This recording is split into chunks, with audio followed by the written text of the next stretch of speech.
Welcome back to the 120 Years of Peter Pan Costume series here on the Peter Pan Lore and Peter Pan Facts YouTube channel. We're going to continue today, and we have talked all the way through, and we are now up to the 2000s.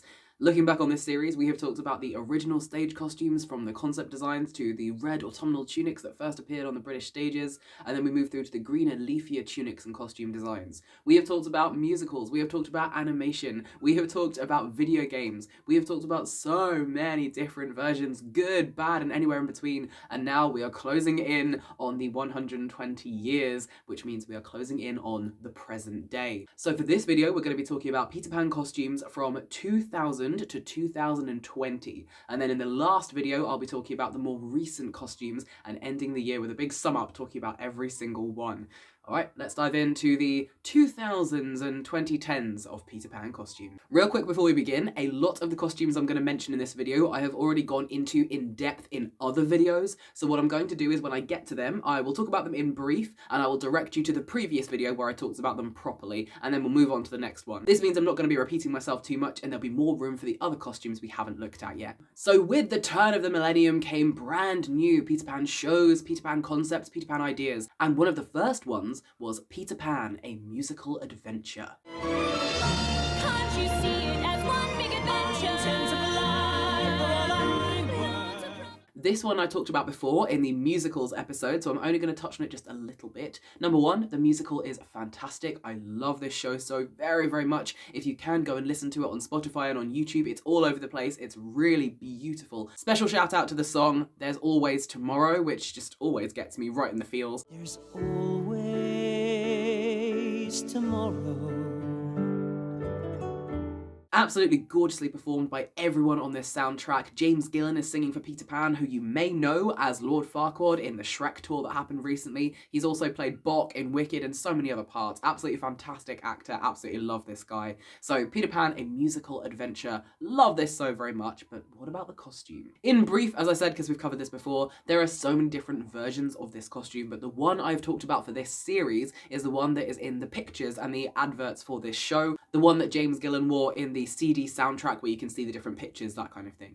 Now this outfit is really interesting. I love the patchworks of it. I love that it's red, harkening back to those first stage costumes that were red and autumnal. I like that it's slightly modern. It's got a twist to it. And again, that patchworking that's going on. It's lots of detailing that I really love. It's not as full of rich variety and detail as I would really, really like, but it does look slightly otherworldly and just a little bit strange, which I definitely enjoy.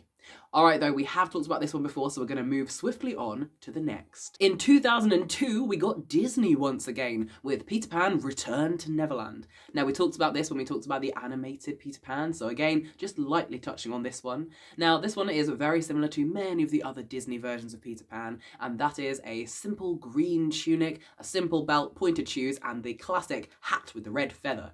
Now this is a very, very classic Peter Pan. Many people know this silhouette, they would recognise it. This is a lot of people's first introduction to the character of Peter Pan, and it's not bad. It's not got the details and the interest to it that I would really like, but again, as I've talked about before, that is primarily because it's animated, which means that you have to simplify things just a little bit, otherwise they get really complicated, especially back in the 50s when they were first animating this. So the Return to Neverland Peter looks very similar to the 1950s Peter when we first saw him in Disney. It's a very similar silhouette. I do like the choppiness of the sleeves and how the tunic is cut. It gives you that hint of sort of fantasy leaf shapes, even though the detailing isn't quite there. You can see more detailing in Disney Peter Pans as you look at how it's evolved, particularly in the parks. Now, I'm not talking about Disney Park costumes in this video, but there is a fantastic video about Disney Park Peters that I absolutely love. So please go and check this out. I believe it's by Disney Dan. I will link it above up here, wherever it is. So go check that video out. At some point, I might talk about the Disney Park costumes, but not for this one. For this one, we're talking about performances of Peter Pan. And this Disney one, as I've said before, very simplistic, but not too bad. Just a bit simpler than I would want for a Peter Pan costume. Alright then, moving on to the next. The next Peter Pan costume we got was the very next year in 2003, and this was the live action Peter Pan movie called Peter Pan, starring the wonderful Jeremy Sumpter as Peter Pan and of course Jason Isaacs as that unforgettable Captain Hook. I've talked about this costume before as well. God, we're really rattling through these, aren't we? So this one was in the unique Peter Pan costumes video, so go check that one out.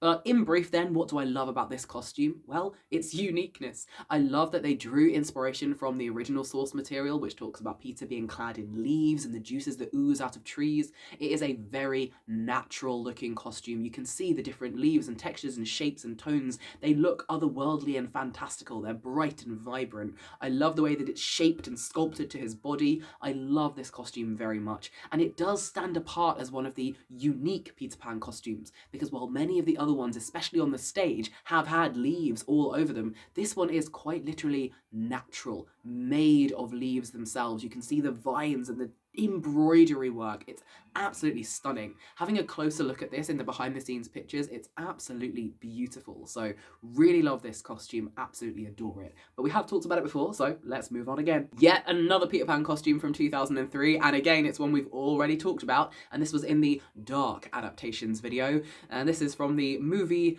Neverland. The only real thing I can say about this Peter Pan costume is that it's pretty much non-existent. And this movie is probably best left forgotten, so moving swiftly on. And now we come to 2004, which is 100 years since the first Peter Pan ever stepped foot on the stage in 1904. And this is where we get to one of my favourite costumes of all time, and how fitting that such a beautiful costume happened bang on 100 years later. This is of course from the movie Finding Neverland. This is one of my favourite adaptations of the story of Peter Pan, partly because of how we get to see the stage play, we get to see the theatre and see the actors playing it, and also because of their wonderful attention to detail in costuming.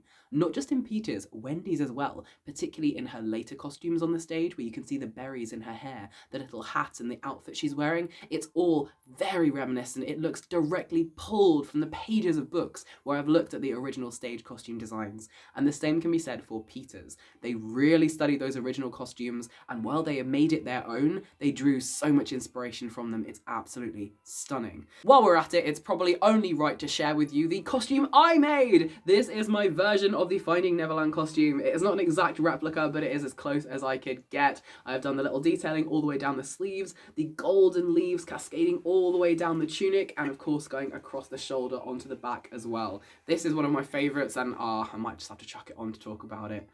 Yeah, alright, let's go. The biggest and most important thing for me about the Finding Neverland movie costume is just how clear it is that they paid so much attention to the original stage costumes. You can see it in the way that they've designed it. It has the same sort of silhouette, the same bits on the sleeves that lace all the way down to the bottom, the same big ruffled collar and sleeves that Peter has underneath, the leaves even that cascade over one shoulder and down the tunic, the cut of the tunic itself, the leaves on the belt, the way that the sleeves are designed and laced up. Everything screams of the original stage shows. There are so many different costumes there, from Nina all the way through to Jean Forbes Robertson, so many different versions of this autumnal tunic. And you can see all of that history and costume design which has been pulled upon and poured into this costume design right here. They've even got acorn buttons cascading down where the zip is in the front. Every detail is accounted for, and it all has a reason. Now, they have edited some of it, they've upscaled some of it, so the big leaves that they've got, the big gold leaves, there's more of them than there were in a lot of the original costumes. They have elevated it as well, so the leaves that are cascading down the shoulders are now gold, and there's more of them going further and further down and over the back of the tunic as well. So ultimately, the thing for me that I absolutely love about it is that they have taken those original costumes, elevated them, done their own thing, but you can still see perfectly where they got their inspiration from. That being said, what does this costume remind me of? Well, obviously the original stage costumes, partly in colour. It is in different shades of red and autumnal colours as well, just like those original ones are, going all the way back to Nina and the first ever performance. Everything about it screams of the original stage costumes, while also giving it its own spin and their own take on it too. I absolutely love this design. Alright, I think I've talked about Finding Neverland enough. As we can tell, I absolutely love this costume. It is one of my favourites. So I'm going to change out of it, and we are going to move on forwards in time to the next Peter Pan production from the 2000s. And now we are whittling forward in time to 2007, and we're looking at Peter Pan, the British musical. Yes, that is its title. Peter Pan, the British musical. We are the darlings, everyone darling, it's the title of our family. Now, the costume we're going to be looking at today is the one worn by Nicholas Stapleton, whose voice appears as Peter Pan on the cast recording. You gotta believe, oh say you believe in fairies. I like the fact that it has layers. Peter has shorts and leggings/tights. He's also got a shirt and a little shrug jacket thing as well. I enjoy these layers because it means it breaks the costume up into little bits and pieces. There's more for your eyes to look at, that kind of thing. Personally, I would have given Peter some wrist cuffs or some gloves, something like that. He has got very bare arms. At least they could have done some face paint or some intricate work of vinery, something like that. It does feel a little bit like there's something missing. He also does not have a hat in this version of the costume either. But as we have seen in Finding Neverland, Peter does not need a hat to be interesting. I like the different shades of brown. I like that it's harkening back to those original stage costumes, much like Finding Neverland did with the autumnal colours. Although this one is a lot more brown and grubby than autumnal leafy colours, that kind of thing. I'm thinking sort of, the colours of a bursting sunset rather than the colours of, soil. I do like that it's quite patchworky though. The little tunic jacket thing that Peter's wearing in this, it's got lots of different panels and patches of different shades of brown, and you've got big sort of bits of stitching and cross patterns, that kind of thing. That's really visually interesting to look at. And of course, because it's on the stage, the bigger stitching will be immediately eye-catching. You can see it all the way from the back. I love that there's some little leafy details sticking out over the shoulders as well.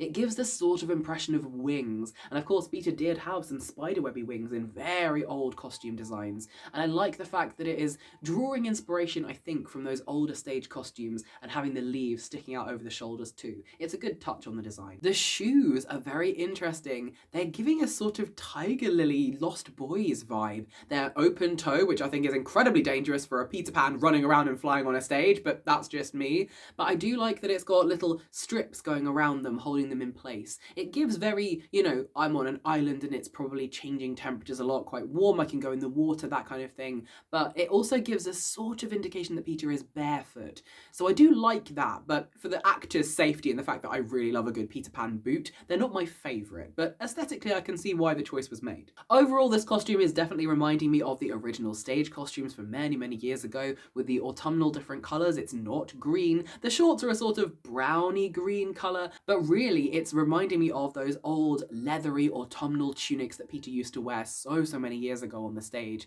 So the autumnal colours, this kind of thing. It also reminds me a little of Peter from the book, though personally I would say it's more of a Lost Boy outfit than a Peter Pan look. But there are still some flecks of leaves here and there, enough detailing to be interesting, and I think that overall, if you put this in a lineup with other Peter Pans, you'd definitely be able to tell it was Peter, but it wouldn't be one of the most striking. Moving on into 2008, and now we have Shrek the Musical, which also, strangely, brought us one of the uniquest Peter Pan costumes we've ever seen. We talked about this before in the unique Peter Pan costume video, so I won't do too much about this one, but nonetheless, I would like to say that this is one I would love to make. It is definitely on my cosplay wish list. At some point in the future, if I've got some time, and a lot of time, I will make this costume. What makes it unique then? Well, it is green and leafy and bright and neon and all these different colours. The various different ways this costume has been portrayed in the Shrek the Musicals, they all look amazing, particularly the ones that have the most leaves. We're looking at the one from the DVD performance where we can see this Peter here. It looks absolutely stunning. There is so much colour, so much vibrancy, so much life. He has blue hair. I love that wig so very much. He's got glittery, decorated, patterned tights. He's got pointy boots. He's got the little acorn hat that looks like a little acorn cup. It's absolutely fantastic. From top to toe, everything has been thought of. There is not a single piece of this costume that I would want any less of, and more. I just want to see more of this costume. It reminds me quite a lot of the old stage costumes, particularly of the slightly later ones, the Maud Adams style ones, where they're greener and leafier with more leaves added over time, but certainly the ones of Nina's generation as well, and Jean Forbes Robertson with the leaves cascading over the shoulders, definitely reminiscent of those as well. I've already talked about this one though, so we're going to skip on to the next. And then it came.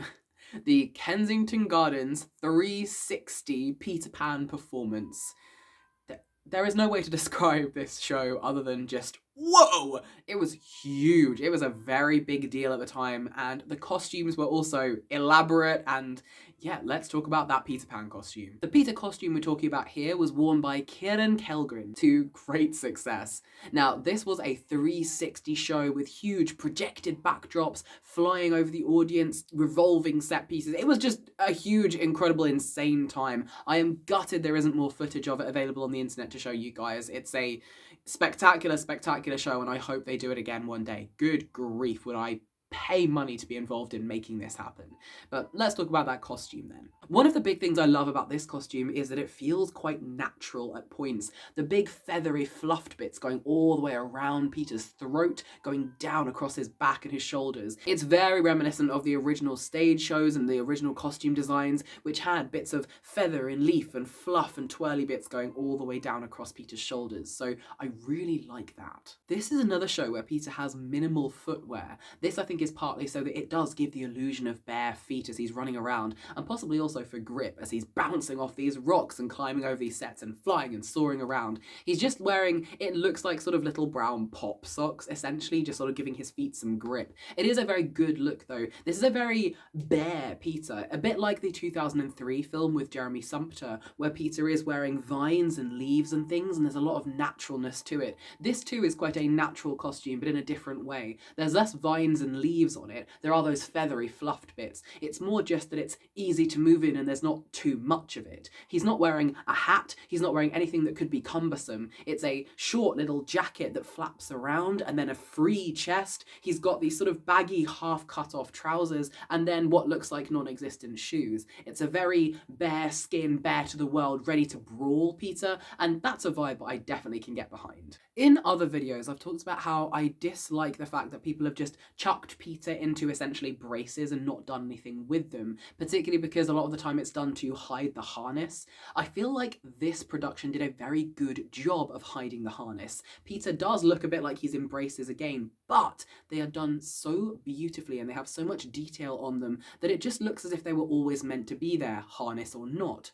They've got the high waist for Peter with the different flaps of material that look a bit like splashes of leaves pouring out, and that's obviously hiding part of the harness rigging too. And then you've got those braces going down the side with all the twirly details on them. You've got various sort of buttons and natural pieces of wood and decoration and embroidery. They look very much like they fit the costume and not just like they're there to hide the flying wire or any part of the getup that might be attached to him. The fabric that goes over his shoulders too, the sort of mini capelet that he's wearing, it's a beautiful shade of red. This calls all the way back to the original stage costumes, of course, and it also calls back to the original Peter as described in the play and the novel as wearing the juices that ooze out of trees and autumnal leaves. His hair is scruffed up and all over the place, and he's got a very rough and ready look to him. This is a Peter who looks ready to fight, while also having that whimsy and magical nature of some otherworldly creature, who nonetheless is here to fight and have scraps. Once again, I would have put something on his wrist. I just feel like, again, he's a little bit lacking there,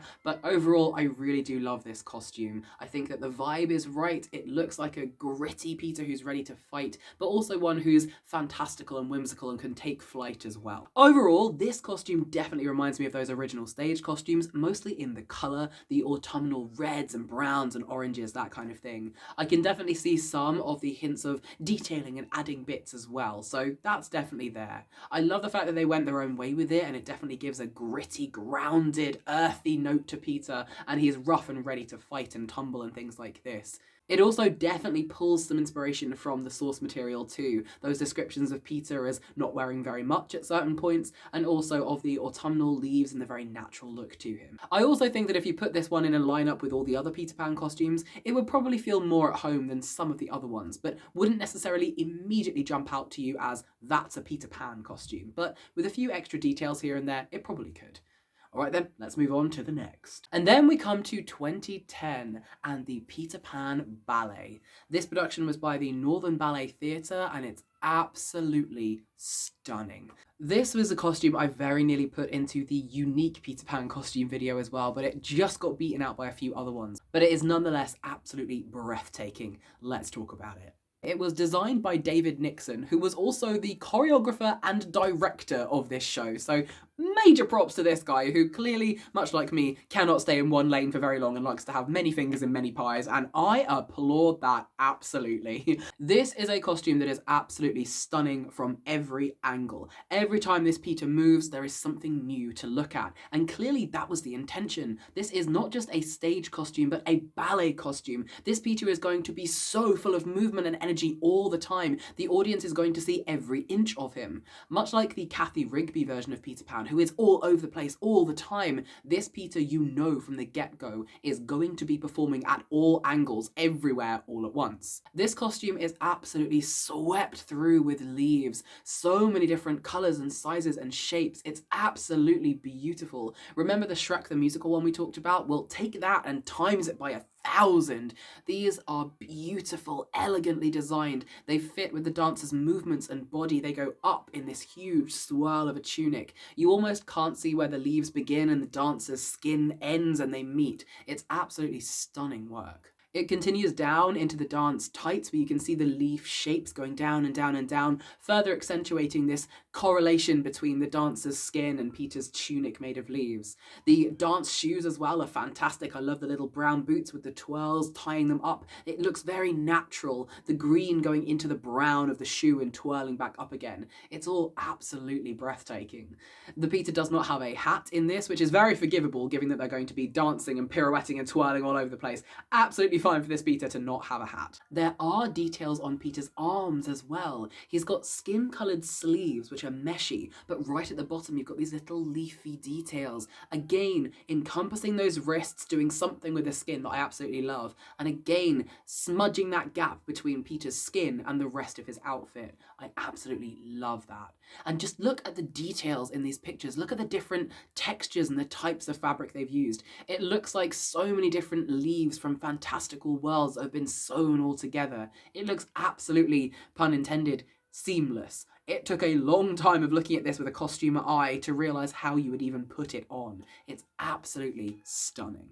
So what does this costume remind me of then? Well, of course it takes you all the way back to those original stage costumes, the leaves that cascaded over the shoulders, some of the autumnal colours as well, but of course it takes us into the slightly later costumes too, the Maud Adams era of the greener, leafier costumes, because of the green colours, but also because of just how many leaves there are all over it, under and over, covering the whole thing. Absolutely stunning. Definitely think that they looked at the original stage costumes when they were designing this. Absolutely. And of course it seems to take inspiration from the play and the novel as well. Those descriptions of Peter wearing leaves and the juices that ooze out of trees, the very natural nature of him, and of course the autumnal colours as well. While it does look green, there are so many shades running through it, and there is autumnal colours in there as well. It's a really good correlation of all of this information shown in one costume. Absolutely beautiful. Love this. Love the Northern Ballet show. Really hope it comes back. Oh, I would love that so very much. All right, moving on to the next. And now we're moving into 2010, 2011, and one of the things that came out was the Neverland mini-series on TV. Now, we've talked about this one in the Reimagine Peter video, so I won't dive into it too much, and to be honest, to talk about it is very, very quick. There's not a lot of costume here at all. As I said in that video, there isn't very much to it. It's not particularly interesting. It doesn't look anything like any of the other Peters over the years, so really and truly just a little bit disappointing. If you're going to tell the story of Peter Pan, you could at least give him a more interesting costume.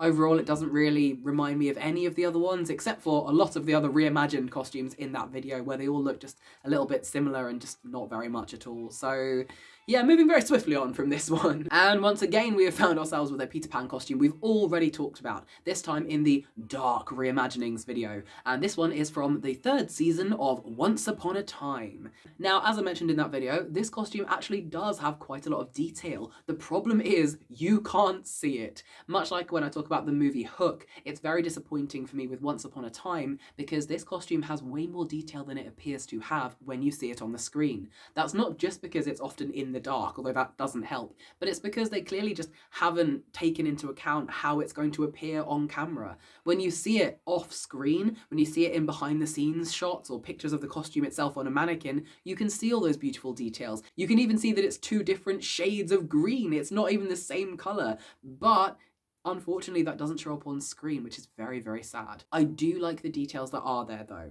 As I said, with the 2 different shades of green, this is very reminiscent of the stage tunics way back in the day where they were 2 different shades of orange and red and then later green as well. I like the details of the stitching they've got, some of them big, some of them small, the twirly embroidered details. A lot of that is very, very beautiful. It's just sad you cannot see it. Alright, moving on to the next. And once again, we have a Peter Pan costume I have already talked about in a previous video. This was the Dark Reimaginings video, and this is from Peter and the Starcatcher. Now, this one, unfortunately, once again, is a very non-existent Peter Pan costume. If you put it in a lineup, you would not be able to tell it was a Peter Pan costume. So, ultimately, I've talked about this before, and there's not a lot left to say about it. It's kind of something of nothing. Man, 2011 was not a good year for Peter Pan costumes. Alright, moving on to the next. Thankfully, in 2012, we had a better Peter Pan costume come bursting onto our screen, and this was in The Adventures of Peter Pan. This was the animated Adventures of Peter Pan. Now, we've talked about this one before as well, back in the animated Peter's video, so I won't go into too much detail, but I will say that I really enjoy this costume. It is very Disney, particularly Disney parks, with the huge leaves going over the shoulders, and I really love all of those details. The little lace ups you've got for Peter, the huge big leaves going down, the choppiness of the tunic. I love this as a design. It's bold, the colours are bright, it looks like it's something from a fantasy world. Overall, especially in compared to the cartoon Disney Peter we had before, this one is a huge step forward. So really, really enjoy this Peter costume. If you want to know more about it, go and look at the animated Peter's video. Alright, moving on to the next. Also coming out in 2012-ish was the Finding Neverland musical. Now, this costume was very different to the Finding Neverland movie musical, but nonetheless was still very, very interesting. It was very green, very leafy, very reminiscent of those stage show Peters from so long ago. It was very obviously Peter as soon as you looked at it as well, which I did enjoy. Now, in comparison to the Finding Neverland movie, the musical does not have as many scenes from the play, so we don't get to see this Peter very much. But when we do, it's very, very beautiful, very obvious that it is Peter. I love the cut and the style of the design. I like the choppy sleeves, the choppy bits on the trousers as well. I like the little pointed boots. Overall, it's a really pretty design. It's very simple because this Peter is not the main character of the show. It is all about J.M. Barrie. But nonetheless, I do wish they'd gone with something more like the movie because it was just so pretty. But I can appreciate how when you're putting something onto the stage for the general public, they are going to be looking for the green leafy Peter that most people have come to associate with Peter Pan. So I will forgive them even though I hold in reservation the fact I wish they'd used this kind of costume instead. 2013 came next, and with it came a brand new version of Peter Pan, Wendy and Peter Pan by the Royal Shakespeare Company. Now, this one we have already talked about as well in the Dark Adaptations video, so I won't talk about it too much. This costume, unfortunately, is another one of those, there isn't very much to it as a costumes, but nonetheless, for what they were going for, I do understand it. It was strange and grubby, which was definitely very Peter. He had strange twiddles through his hair, but unfortunately there wasn't a lot else to this costume. It was another one of those, it seems like a white top, braces and trousers and not much else. It just left a lot to be desired because again, this is Peter Pan, one of the most fantastical creatures in the world. I think he deserves a better costume. I do understand, as I said in the video previously, why they did what they did with this costume, and I think for the vibe they were going for, it definitely fits because it relegates Peter to a backseat. He is not the main character in this, and he certainly does not look like it. He blends in with all the other Lost Boys, and that is definitely what they were going for, but nonetheless, again, when you compare it to all the other Peter costumes, it's just, it doesn't look like a Peter costume. So, moving on from this one, but I can understand why. This next Peter Pan I'm a lot more excited about, can you tell? And this one is of course the Peter Pan that we have already talked about before as well in the Unique Peter Pans video, and this is the costume from Peter Pan Goes Wrong.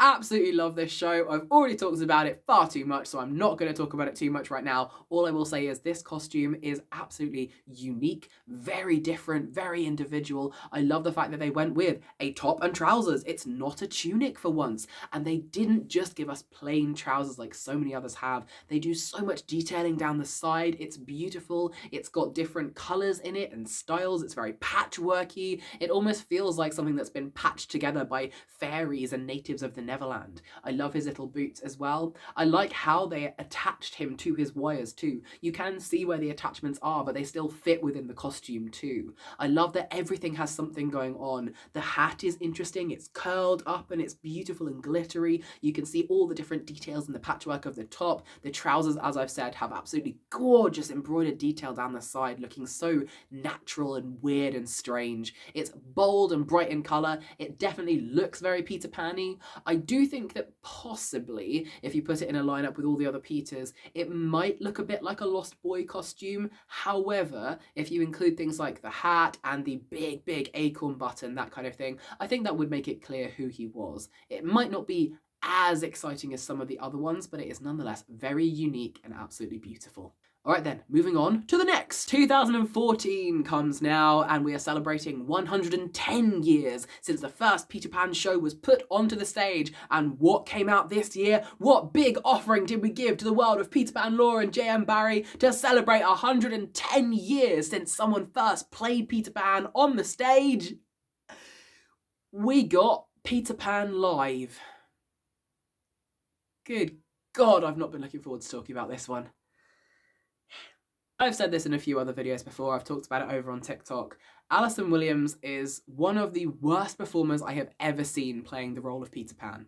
Her singing is beautiful, but that is about it. She looked bored the entire way through, and I am really going to try not to let her attitude ruin what I say about the costume. But if I seem very disappointed from the get-go, that is why. Contrary to what a lot of people probably will be expecting, I do have a lot of nice things to say about this costume. I think it's interesting. I think it's a little dynamic, it's got flair to it at least. It has some thought put into it. It's definitely bright and bold, you can see it, it stands out, particularly when you consider the sets that they were standing in, the big, beautiful, bold colours. Huge props to those sets designers. Good God, the thing looked beautiful, it's just a shame what happened with it. But anyway, the costume that Peter wears, it's very vibrant. It's got shiny bits to it. It's got fishnet, which I quite like, partly because Peter would have found fishnet on the Neverland from fishing, you know, from nets people would have used, from the pirates, from various different people. It's definitely a thing that is available on the Neverland, and the idea of just attaching it to your clothes or using it to hold bits together, absolutely, I don't see why not. I think they could have used more of it though, in a more interesting way. It did feel a little bit slapdash, but again, that is quite Peter. The idea of just slapdashing everything all over you and attaching things over time, that I quite like. So really and truly, I don't mind it as a costume. It's just the performance that went with it that was shocking. Once again, we have a Peter without a hat. I don't think that necessarily a hat was needed in this, but I do think it could have made the look a little bit more interesting. As I said, it's very vibrant and shiny. That's definitely a word I would use for this Peter Pan. It's definitely shiny. But I do still think it's a little bit lackluster. You've got the basic outline of the tunic with some sort of patchworky colours and different vibrant shades. You've got the cropped off sort of shorts and the tiny little boots. You've got wrist cuffs, which I do appreciate, although they are very minimal, but nonetheless it's a wrist cuff, and I do like Peter in a wrist cuff. But really and truly, there is more needed for this costume. And again, I'm trying not to think of the performance when I say this. It looks like it's a middle version of the costume. Does that make sense? It looks like they came up with a concept, made a conceptual version, went back to the scrapbook, did it again, and they got this one, and then they should have conceptualized it again and gone, right, well, what bits can we use, and then redone it one more time, and I think it would have been better. But overall, I don't mind it. It is, as I said, the performance that is the problem and lets this costume down. The costume by itself, I don't mind too much, and that fishnet particularly interests me. I think you could do something with that, something definitely a bit more. Possibly weaving leaves through it, turning it into sort of cobwebby sleeves, that kind of thing. I definitely think there's potential there, it's just been missed somewhat with this one. In terms of comparing it to other costumes, immediately you can definitely see the greener, leafier Maud Adams style costumes from way back then. I don't think too much draws me all the way back to 1904 and the Nina and the autumnal costumes like that, because it doesn't really have any leaves to it. So the leaves over the shoulders, the autumnal colours, it doesn't really have a similar tunic cut. I suppose it is a tunic, but that could relate it to pretty much anything. So probably the greener, leafier costumes. If I had to guess, I would probably say that they looked at the Disney one, maybe the 2003 one, and possibly the Maud Adams one when designing this, but I don't know if I'd go much further than that. Altogether, not my least favourite, definitely in the middle, but definitely nowhere near the top. Alright, let's move on to the next. 2015 came next, and with it came another Peter Pan movie. This one was Pan. And I've talked about this one before and don't really want to talk very much about it again, and it won't take very long because once again we have a costume that is not a costume. It is a white sleeveless vest top and some brown trousers and some grub. And that is pretty much it. He has a necklace which has some panpipes on it, just to really hint that he's Peter. Yeah, you can't get there. Moving on to the next. Keeping with the 2015 year now, and we have a production of Peter Pan that was done in Regents Park. Now this one was quite unusual in many different ways, but we are just here to talk about the Peter Pan costume, so let's do it. The way that I've always described this Peter Pan costume is that it's tassely and sort of shaggy, if that makes sense. Not Shaggy from Scooby-Doo, shaggy in that it just has details pouring off of it. It's very tassely and dangly. There's just bits happening all over the place. It's got a sort of scrappy, patchworky strips of fabric going all the way down, sort of like a top and trousers, but it is also sort of almost a tunic in that you can't quite see where one starts and one ends. It's a long sort of t-shirt that I guess could be called a tunic. There is a belt going round it and it's a little bit longer, and then you've got the trousers sort of scrapping off all the way down the legs as well. The shoes are a sort of lace-up, scrappy green, and all in all it's just this big, shaggy, scrapped up bit of fabric. It looks like a Peter that's been through the shredder, but in a good way. In a Peter has been fighting and going through brambles and thickets and things like this. It's definitely a very earthy Peter who's ready to fight. Very similar to the open air 360 Peter was grounded and gritty and ready to fight. This is a greener, leafier Peter who is also ready to fight and looks like he's been fighting, that kind of thing. This Peter also finally has some big wristy cuffs going all the way down the forearms, all the tassels and jaggedy bits as well. Again, keeping with the scrappy fabric going all the way through. Love this. It's just so very scrappy, as I said, very patchworky. It looks like it's been cobbled together and wrecked and broken over the years. Perhaps it was never perfect looking, but it definitely looks like it's imperfect now. And all through the costume, it just looks fantastic. Love this as a piece. It looks absolutely visually very stunning. It also twirls with every movement. There's things moving all over the place. And then when it's still, the whole costume is still with him as well. In terms of other costumes, it definitely draws my attention back to costumes like that of the greener, leafier Maud Adams costumes. It's not so much autumnal, but with the look of the leaves and the scrappy sleeves that we had in the original costumes, while they are different colours, you can see some of it coming through in the remnants of ideas like the scrappy patchworky bits and pieces. Definitely the greener, leafier Maud Adams Peters over the years as well, and it definitely has a resemblance to the Peter Pan Goes Wrong costume as well. Although they happened at too similar of a time, I don't know if they were inspired by each other because I don't know if there would have been time to be. But as a vibe, it's very, very similar, but in a good way. It also seems to have drawn some inspiration from the stage play and the novel as well, in the descriptions of Peter being so very natural with the juices that ooze out of trees. While there aren't particularly leaf shapes in this, you can see almost like juice oozing from trees in the scratchy scrappiness of it, maybe even almost like bark, that kind of thing. It looks and feels very natural, even if it isn't literally leaves and vines stuck all over him. Alright, let's move on to the next. Again in 2015, a good year for Peter Pan adaptations. Well, it had to beat 2014, didn't it? So this next one we have already spoken about before as well in the Reimaginings video, and this is ITV's Peter and Wendy. This is a beautiful movie. It is available on YouTube or you can buy it. Please go and do so. It's absolutely lovely. The story that they tell is absolutely stunning. It's visually very beautiful. I love the way that they combine elements of the real world and the dream world and the Neverland as well. But we are here to talk about the Peter Pan costume. Now, I won't talk about it very much because, again, we talked about it in another video, and unfortunately, this is another one of those costumes which is very minimal. It has more to it than several other minimal Peter Pan costumes, but nonetheless, there's still not a lot to it in comparison to some of the other fantastic, sumptuous ones. It does have some natural elements. It's got bits of leaves over his shoulders. It's got scraggly sort of tunic, open jacket, that kind of thing. It definitely has a vibe of certainly a lost boy, not quite a Peter Pan though, but still quite interesting visually to look at. And when you have the context of this is Peter Pan, you know it's him, even though the costume he's wearing is just a little lackluster. Overall, it is definitely not my favourite, but I would put it somewhere in the middle simply because it's more interesting than ones I would put at the bottom. Moving on then to the next. 2016 now, and with it comes a very strange and very interesting looking stage show called Peter Pan and the Never-Ending Story. Now, this one's a wild one, so stick with me here. We are just looking at the costume. I can talk about the story later. If you would like me to talk about the show as a whole, I will do a whole other video on that, but let's talk about that costume for now. Now, first and foremost, I would like to say I love the hair. I love a good crazy bit of Peter Pan hair. It's one of the things I enjoyed about I'm going to call him medium Peter from the movie Hook. Love that curly hair that was sort of sticking up, very fae-like. Absolutely love that. Definitely gives him the look of being a fae fantastic creature. So, all right, starting with the hair and moving down. I remember seeing pictures and videos of this many, many years ago, back in 2016, and I remember thinking, I like this Peter Pan makeup. Later on, when I was working in the circus and I started developing my own sort of style of Peter Pan-ish makeup, it was definitely something I thought about, and I remember seeing and thinking, yes, I like the fae-like flick that goes up over the eyes, and I definitely like that look they gave him here. So many Peters are given no makeup at all. I really like it when they do give him something. It adds an extra boost to his fae-like quality, I think. It definitely, well, it enhances the look for me. What about you guys? Let me know in the comments down below. But all right, the costume itself. And you'll forgive me for saying this, but you'll hopefully understand what I mean. I always get a little bit of the Starlight Express vibe when looking at this costume, and looking at it nowadays, I'm also getting a little bit of Six the Musical, but none of those in a bad way. The thing I remember thinking about this costume when I first saw it was, wow, it looks like fairy armor.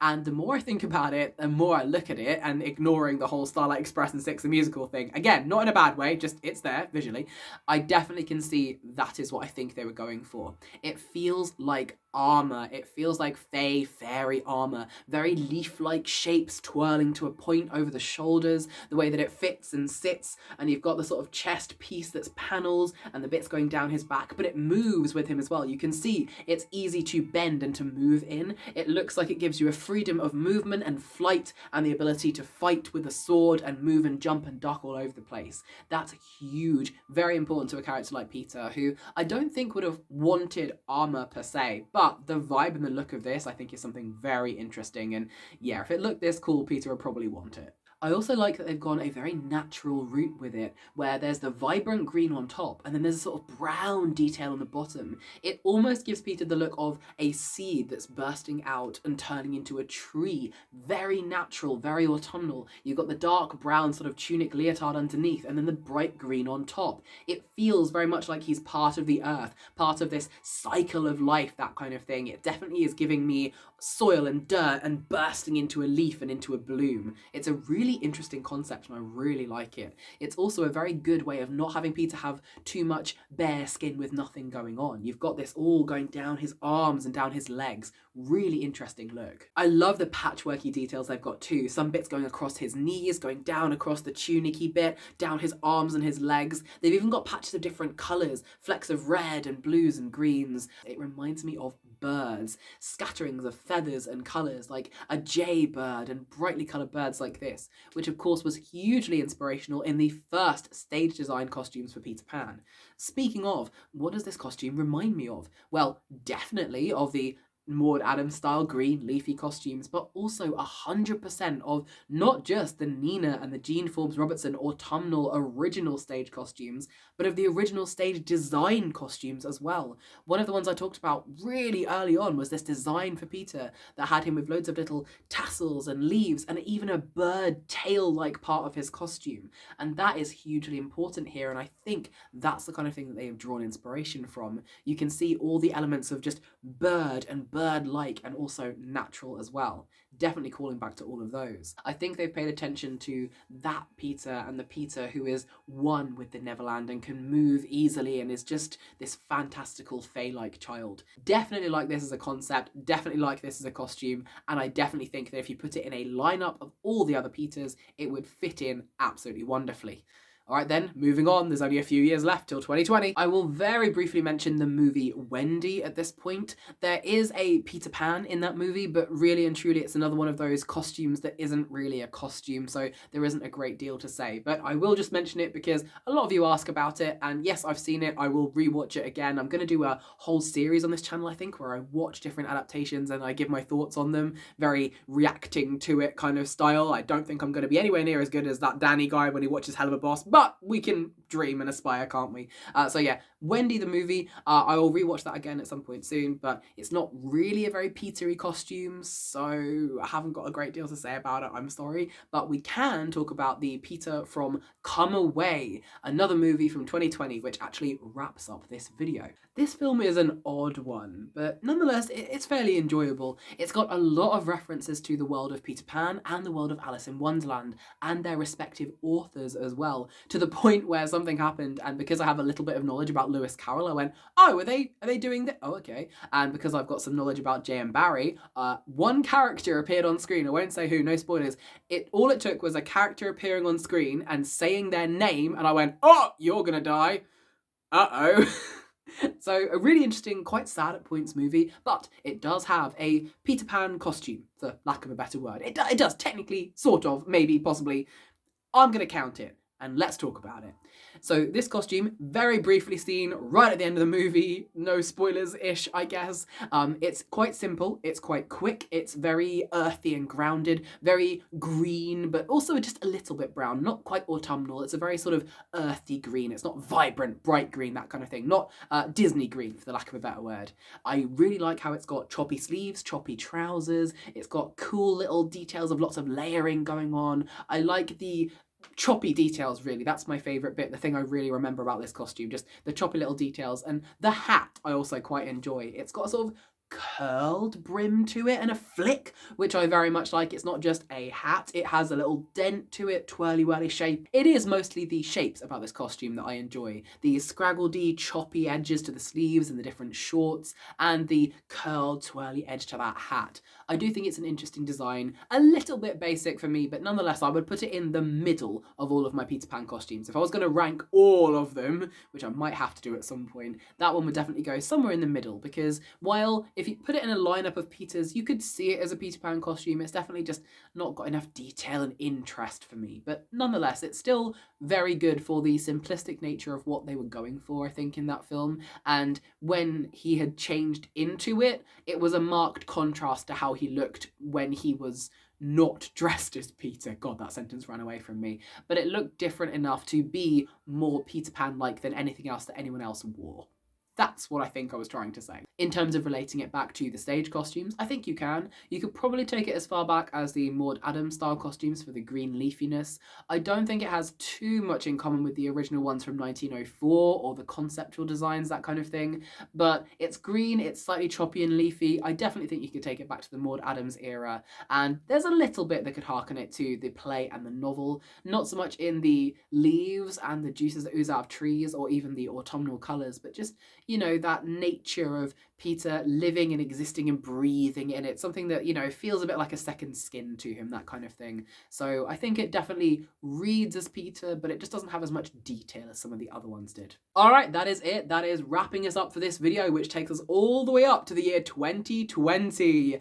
And the next video I bring you in this series is going to be the last one. Oh no, I'm sorry, I'm sad about it too. But it does mean that we have done the whole thing for the whole year. 120 years of Peter Pan costumes. Good golly! The final video in this series of 120 years of Peter Pan costumes will be brought to you on December the 27th. This is marking exactly 120 years since the first production of Peter Pan was put on in the stage in London on the 27th of December 1904. So look for that video wrapping up this whole series where we're going to talk about some of the more modern productions of Peter Pan, and we're going to look at all the costumes over the years, some of the highs, some of the lows, the things they have in common, what could the future be for Peter Pan costumes, that kind of thing. And at some point I will also try to do a live where we talk about Peter Pan costumes, maybe to wrap the year up, possibly on the 28th, 29th, 30th, something like that. So over on TikTok is where I'll be hosting that, because we do not have enough followers to even attempt to do a live over on YouTube just yet, but look out for that one on the TikTok page. Alright, I love you all very, very much. I hope you guys are enjoying this crazy costume ride. If nothing else, it's, well, documenting it for myself, isn't it? Alright.